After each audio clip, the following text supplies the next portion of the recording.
Hello all, welcome to పొలిటెంట్ media. Right now మనతో solo boy Gautam Krishna ఉన్నారు అండ్ సోలో బాయ్తో మంచి హిట్ అయితే అందుకున్నారు. సో ఆ సినిమా విశేషాలు ఏంటో ఆయన మాట్లాడి తెలుసుకుందాం. Hi bro. Hi congratulation. Thank you. Finally అంటే మిత్ బ్రేకర్ అని చెప్పొచ్చు.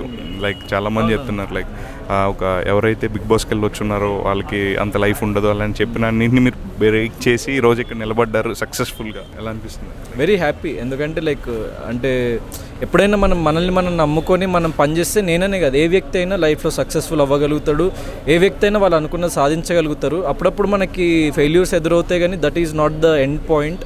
We have to keep going. మనము ఒకసారి ఎక్కడైనా పడిపోయినా మళ్ళీ లేచి ప్రయత్నించడమే జీవితం కాబట్టి సో నేను నా లైఫ్లో అదొక్కటే ఫిలాసఫీ నాకు ఎప్పుడైనా. సో నేను ఏదీ లేకుండా చాలా చిన్న స్థాయి నుంచి వచ్చిన పర్సన్ని, నేను అన్నీ చూసే వచ్చిన కాబట్టి సో దేనికి అంత భయపడను అనమాట బేసిక్గా. అంటే ఏదో అయిపోతుంది, ఏదో మనం ఏదో కోల్పోతామని ఏ ఫియర్స్ ఉండవు. అంటే like I'm okay to be a zero and start again any time.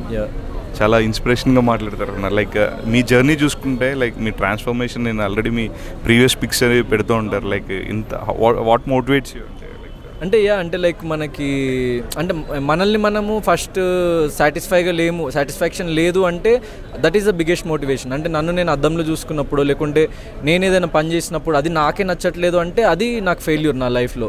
So అలాంటివి అప్పుడప్పుడు నాకు ఎదురైనప్పుడు అప్పుడు అవి నన్ను చేంజ్ చేసినాయి యాక్చువల్లీ లైఫ్లో. అంటే పక్క వ్యక్తులు అంటే కొంతమంది మనల్ని పొగుడతారు, కొంతమంది తిడతారు, అదంతా కామన్. అది ప్రపంచాన్ని మనం మార్చలేం. కానీ మన మీద మనకి ఎప్పుడైతే చిన్న నెగిటివ్ ఫీలింగ్ వస్తుందో, అరే మనం ఎందుకు ఇలా చేసినాము లేకుంటే మనము ఇలా ఉండొద్దు కదా అని అనిపిస్తుంది కదా, that is the biggest motivation for me. అంటే ద సెల్ఫ్ మిర్రరింగ్ అంటారు కదా, so that is the biggest motivation. ఇందాక అక్కడ రివ్యూ ఒక వీడియో అయితే ప్లే చేస్తున్నప్పుడు నాకు అందులో పర్టికులర్గా ఒక పాయింట్ అయితే బాగా నచ్చింది. ఒక అబ్బాయి వచ్చి నేనైతే బాగా ట్రోల్ చేశాను అన్నని, ఆ సినిమా చూసిన తర్వాత నేనే ఆయన ఫ్యాన్ అయిపోయానని చెప్పున్నారు.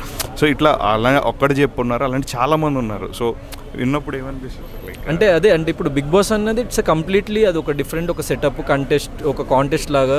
దాంట్లో గేమ్స్ ఉంటాయి, డిఫరెంట్ థింగ్స్ ఉంటాయి. మూడ్ని బట్టి కూడా మనం అప్పుడప్పుడు అసలు వేరేలా ప్రవర్తించవచ్చు. మనం కొన్ని సిచ్యువేషన్స్ నచ్చవచ్చు, నచ్చకపోవచ్చు. కానీ ఇక సినిమా అనేసరికి ఏంటంటే అది ఒక lot of peoples passion and ఒక లైక్ లైఫ్లో చాలా నేర్చుకున్నాను నేను లైఫ్లో పర్సనల్గా సినిమా నుంచి. So very big cinema lover. అందుకే నాకు సినిమా మీద ఒక ప్రేమ ఉంది. సో ఏదో మా గొప్పతనం కాదు, ఇది మా సినిమా మీద ప్రేమ. సో సినిమాకి మేము ఇచ్చే ట్రిబ్యూట్, కామన్ పీపుల్కి మేము ఇచ్చే ట్రిబ్యూట్ ఇది. బ్రో లైక్ మీరు చాలా క్రియేటివ్ పర్సన్ అని కూడా తెలుసు అండ్ డైరెక్షన్ సైడ్ కూడా ఉంది. సో తొందరలో ఏమన్నా డైరెక్షన్ మళ్ళీ? డెఫినెట్లీ నేను లైక్ ప్లాన్ చేస్తాను తొందరలో. కానీ అది లైక్ ఒక 1-2 ఫిల్మ్స్ తర్వాత ఉండొచ్చు, చూస్తా. అంటే లైక్ అంటే మన మూడ్ని బట్టి, సిచ్యువేషన్ని బట్టి.